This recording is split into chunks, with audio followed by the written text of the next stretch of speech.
Said Black Friday is almost here. It's so close, it might as well be here. We are turning now to America's credit repairman, Paul Ostar, with some ideas on how we can save some money as we shop for the holidays this time of year. Paul, good to see you. Good to see you, and thanks for having me on. Of course. So let's just start right here, right now, and address the elephant in the room. Are the deals we're seeing on Black Friday actually worth the money that we end up spending? Listen, you could call it Black Friday, White Friday, Red Friday. It already started. The holiday creep now starts weeks or months before the actual Black Friday that we're all so accustomed to.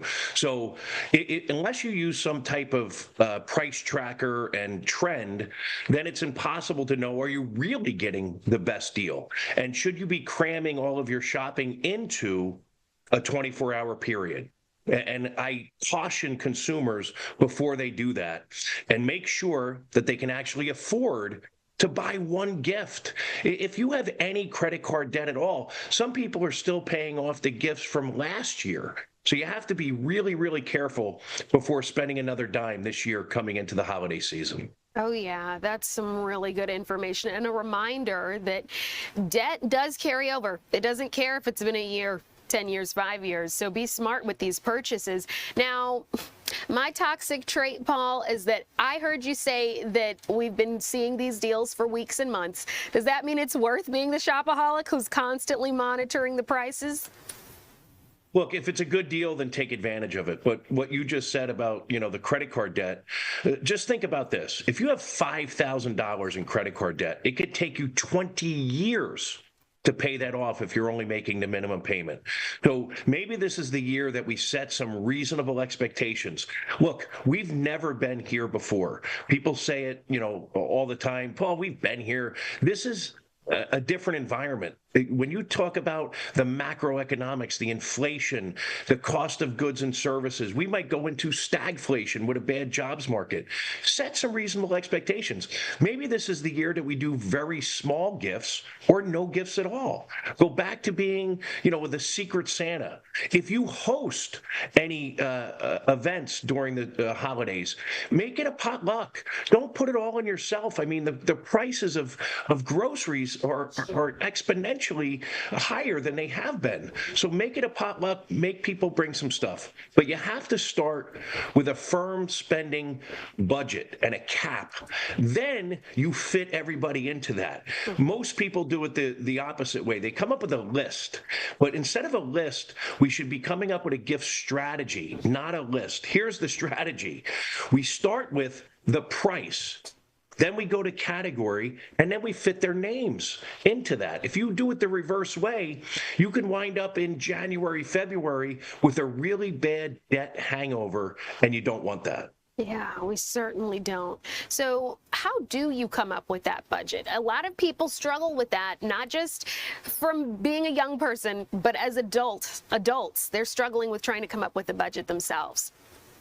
Yeah, don't feel bad as a young person. Most adults, look, I've been doing this for 20 years. Most adults still don't have, let's start with a household budget, not just the holidays, but we should be running our homes like a small business. You need to know how much money's coming in, what's our revenue, and then what's our expenses? And most people don't track the expenses, and that's where the real problem comes. And coming into the holidays, you need to know, can I afford an extra $200, $300, $500. And when it comes to your children, I know this is a special time of the year, but come up with the 3-gift rule. Something that they need to start with, something that they want, and something that they would read or experience. Take them to a museum, take them to a park, take them to the beach. I don't care what the experience is, but those are the things, the types of memories that they remember. They're not going to remember, I say G.I. Joe, whether you bought them a gift last year. Ask the people on your list if they remember what you bought them last year. The answer is usually no. I've done this survey for the past 20 years, and it's hold true for the past 20 years. People don't remember your gifts. They remember the gift of time. Have a dinner party where, again, it's potluck. People bring their own favorite dishes. Yeah. Plan a movie night. Plan a travel experience in the future so you can defer the expenses. Because right now we're all crunched. It's already a really bad time in our economy. Now coming into this holiday season, we need to defer the expenses so we don't wake up with the holiday hangover. Whoa, that was like some life-changing information there. I like that. Something your kid needs, something they want, and then an experience. And for you to say that you've surveyed people and they don't even remember what they've gotten as a gift, again, another pivotal tip there. Sounds like I'm going to make some adjustments myself, so we appreciate it. You will not be kicked out of your friend group. You will not be ostracized by your friends and family if you just say, hey, this year, let's spend some time together. Let's not buy each other a gift that we don't really need in the first place. And if you're going to do something, if you want to do something, make it, again, a gift of your time. Make them something that you know that they like, instead of just giving, God forbid you give them a gift card that means nothing. Right? That's the worst case scenario. Yeah. Give them something that they can appreciate and that will last forever. Gosh, you've been great. Thank you so much, Paul. I have a feeling we'll have you back on sometime soon. Enjoy the holidays. Happy Thanksgiving. Happy Thanksgiving and enjoy your holiday. I will. I will enjoy every second of it. I'm off tomorrow. Thank you, Paul. Let's stay on top of that holiday spending report, shall we? We know many of you have a lot of people that you're shopping for. Earlier in this news conversation, we talked about ways to save money, ways to budget during the holiday shopping season. Now we are pivoting to another expert. We've got Elizabeth Ayoola here from NerdWallet to talk about your personal finances in what can be a very stressful time of year. Elizabeth, good to see you. Hi, thanks for having me. Of course. So give us your spiel, just right off the top. What is it that people really need to know before they start filling the tree, if you will? Well, the first thing is it's not too late to start budgeting, especially if you're late to the party like me and are a last minute shopper. So things that you should be looking for when you're budgeting include your income, your expenses, and your debt. And people should be honest with themselves and ask themselves whether they can afford to spend the amount that they plan to spend. Our holiday spending report actually found that 74% of shoppers plan to use credit cards for gift buying this season, but many are still carrying debt from last year and even previous years before. I'm looking at my notes here, and it says 2025 holiday shoppers could spend $182 more on average for presents compared to last year. So I just want to acknowledge the obvious here. Is that because of inflation, tariffs, both? What do you make of it? Yeah, both. So as we know, some of us have already started feeling the impacts of tariffs. Also, cost of living, expenses have gone up. And for some people, their income hasn't gone up. So they plan to spend more for some of these reasons. Yeah. Okay. So as we continue to keep that in mind, is it worth saving the money? I want to compare notes. I've heard, and if you guys were watching, you know where I'm going with this, that it might be better to buy people what they need over what they want. What do you make of it? Oh, I absolutely agree with that. And in addition to that, I think some people may be scared to set boundaries or put too much pressure on themselves during the holidays to buy all of these things for people. Like you said, whether it's wants or needs, but it's also important to let people know where you are financially and not overspend. Because while we are in a cheerful mood and the holidays are a great time to give, the new year is a couple of weeks away. And if you end up overspending, you're going to be faced with all of that debt come the new year. Yeah, and nobody wants that. We all want to feel like we're starting anew, starting fresh come January 1, maybe even sooner if we can. So that's a really important note. I want to talk about these buy now, pay later offers. They were great when they first came out because they weren't affecting people's credit. But now I believe that has changed. That's right. So in the fall, FICO does factor in some people's buy now, pay later activities. Some FICO models do. So it's an important reminder for people to budget, even if you are going to use these buy now, pay later loans. Make sure that you can afford the loans that you're using, because if you miss a payment, it can negatively impact your credit score. People also want to avoid what's called buy now, pay later loan stacking, which is when you're taking out multiple loans at once, because again, it's an easy way for you to spiral and snowball into debt.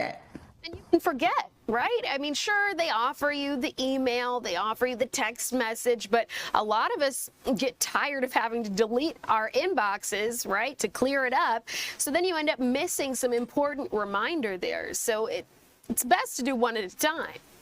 Exactly. Do one at a time. And again, while it's great to be kind and give during the holidays, I don't think it's worth getting into debt over. So give what you can, maybe focus more on experiences than expensive gifts. Also, I know someone who's buying people secondhand gifts, especially for her kids. There's so many toys that are, gently worn that you can buy. So just look for ways to do things in a budget-friendly way. Yeah, and people know their families, right? There are some kids that are very inquisitive. Others won't know the difference if it was used or not. So can we just have a human moment here? How do you suggest parents talk to their kids or guardians talk to their kids about if Christmas or other holidays might look a little different this year?